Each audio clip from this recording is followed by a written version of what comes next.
अस्सलाम वालेकुम स्टूडेंट्स। आज हम पढ़ेंगे मॉडल ऑक्सिलरी वर्ब्स के बारे में। पीछे हमने प्राइमरी ऑक्सिलरी वर्ब्स पढ़े थे। आज हम उसकी दूसरी टाइप मॉडल ऑक्सिलरी वर्ब्स पढ़ते हैं। ये भी सिंपल सा ही है, जैसे हेल्पिंग वर्ब्स होते हैं। मैं तो इस हक में नहीं हूँ कि इतने मुश्किल मुश्किल नाम रखे जाएँ बायोलॉजी की तरह। यार आप सिंपल नाम रखो, ये नाम ही नहीं होने चाहिए। बस विल, शैल, मे, माइट इस तरीके का होना चाहिए कि इनके बाद क्या होता है।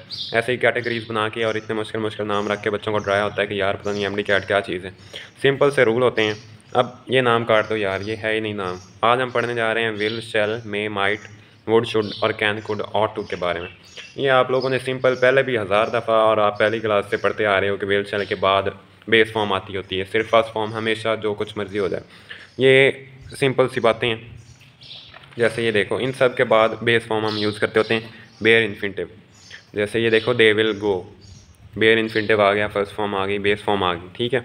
अब ये आया हुआ है यहाँ पे आईएनजी फॉर्म, फोर्थ फॉर्म क्यों आई हुई है? आप ये देखो कि दे विल बी, विल के बाद हमने फ़ौरन देखना है फर्स्ट फॉर्म आई हुई है, बेस फॉर्म। ठीक है। अब बी ने आगे रूल अपना फॉलो करवाया है कि आईएनजी फॉर्म आएगी और थर्ड फॉर्म आएगी। जैसे नीचे आया है you would have been. Have के बाद हमने देख लिया वुड आया, वुड के बाद फर्स्ट फॉर्म आई है। ठीक है, बस हमने यही देखना है कि वुड के बाद फर्स्ट फॉर्म आई है, ये रूल फॉलो हो रहा है। विल के बाद आप ये देखो कि विल के बाद फर्स्ट फॉर्म आई है। ठीक है, रूल फॉलो हो रहा है। उसके बाद हैव के बाद थर्ड फॉर्म आती है, उसने अपना रूल फॉलो करवाया है। हैव के बाद थर्ड फॉर्म आती होती है, उसने बीन ले लिया है। अब बीन कहता है कि मेरे बाद अगर कोई फॉर्म आएगी तो या तो आईएनजी फॉर्म में आएगी या थर्ड फॉर्म में आएगी। तो बीन ने आगे अपना रूल फॉलो करवा लिया। बस आपने ये याद रखना है कि will, shall, may, might, would, should, can, could, ought to जहाँ पे भी आएंगे इनके बाद हमेशा बेस फॉर्म आएगी। और अगर इनके बाद कोई आगे मज़ीद चीज़ें आती हैं तो उनके हिसाब से हमने चलना है, लेकिन इनके फ़ौरन बाद हमेशा बेस फॉर्म आएगी। ठीक है। आगे थोड़ा सा मुश्किल टॉपिक करते हैं, पिछले वाला तो आप लोगों ने पढ़ा हुआ था। ठीक है, हम आगे इनकी पढ़ते हैं वुड, रादर और यूज़ टू, नीड और डेयर के बारे में। नीड और डेयर आज नहीं हो सकेगा, वुड, रादर और यूज़ टू के बारे में आज पढ़ते हैं। वुड रादर जो है, ये देखो कि वुड रादर ऐसे ही है, मैं तो ऐसे ही समझता होता था वुड रादर को, जैसे हमने पीछे पढ़ा है हैड बेटर। ठीक है, जो रूल उसके थे वही इसके हैं। वुड रादर आता है किस लिए? वुड रादर आता होता है प्रेफरेंस के लिए। अगर आपने किसी चीज़ को करने में प्रेफरेंस देनी है या आप कहते हो कि मैं इसको करने में ज़्यादा तरजीह देता हूँ, तो उसके लिए हम वुड रादर यूज़ करते होते हैं। जैसे I would rather go to beach than stay home, मतलब मैं बीच पे जाना ज़्यादा प्रेफर करता हूँ घर रहने के बजाय। अब वुड रादर का हमने रूल पढ़ना है, हमने ट्रांसलेशन तो पढ़नी नहीं है। इसके बाद हमेशा बेयर इन्फिनिटिव आता होता है। जहाँ पे भी वुड रादर आ जाएगा उसके बाद हम लोग बेयर इन्फिनिटिव यूज़ करते होते हैं। जैसे I would rather go, bare infinitive आ गया। ठीक है, देन स्टे होम। अब कुछ ऐसे फिक्रे भी होते हैं जिनके अंदर देन वाला पार्ट नहीं आया होता, लेकिन अगर देन वाला पार्ट भी आया होगा तो हमने उसके बाद भी बेयर इन्फिनिटिव यूज़ करना है। ठीक है, I would rather go to the beach than stay home. अब दूसरी आप एग्जांपल देख लो, she would rather study alone than in group. जैसे अब यहाँ पे दूसरा वर्ब नहीं आया हुआ तो उसको छोड़ दो आप, शी वुड रादर आया हुआ है, उसके बाद हमने बे इन्फिनिटिव यूज़ कर लिया। ठीक है, इन फिक्रों का मतलब क्या होता है? She prefers to study alone. ये रूल नहीं है, बस मैंने इसका आपको मतलब समझाया कि इसका मतलब ये होता है, प्रेफर करती है वो।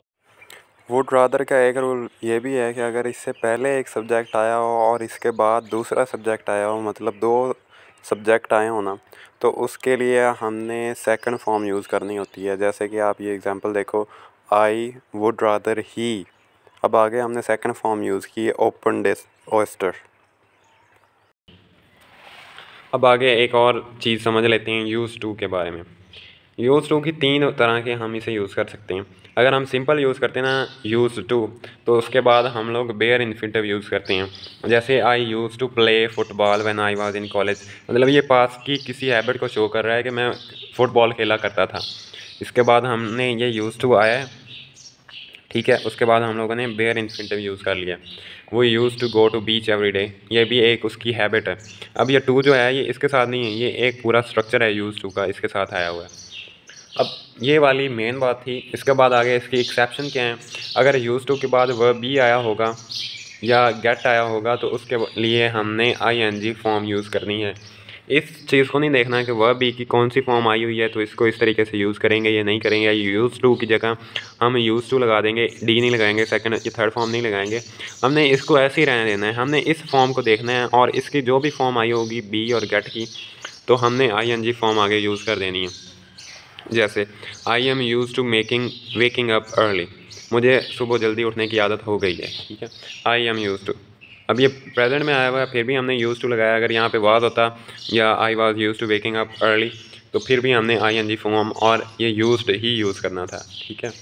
अब ये देखो आई यूज़ टू से पहले क्या आया, वर्ब बी, तो उसके लिए हमने आगे ING फॉर्म यूज़ कर दी। अब यूज़ टू एक और एग्जांपल देख लो, उसके पहले वर्ब बी आया है तो हमने ING फॉर्म यूज़ कर दी। इसी तरह आई गॉट यूज़ टू आया है, उससे पहले गॉट आया है।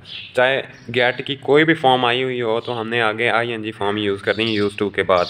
जैसे ये पास में था, ये प्रेजेंट में आ गया, I am getting used to using phone, हमने ING फॉर्म ही यूज़ कर दी यूज़ टू के बाद, क्योंकि पीछे गेट आया हुआ था। ये थे थोड़ी सी अजीब सी बातें और मुश्किल बातें यूज़ टू की और वुड रादर की। आगे हम बहुत ही ज़्यादा इंपॉर्टेंट टॉपिक पढ़ेंगे जो MD कैट का सबसे मेन और सबसे फेवरेट क्वेश्चन होता है। तो मिलते हैं आपसे अगली वीडियो में, and that video will be very very very important, keep in mind. अल्लाह हाफिज़।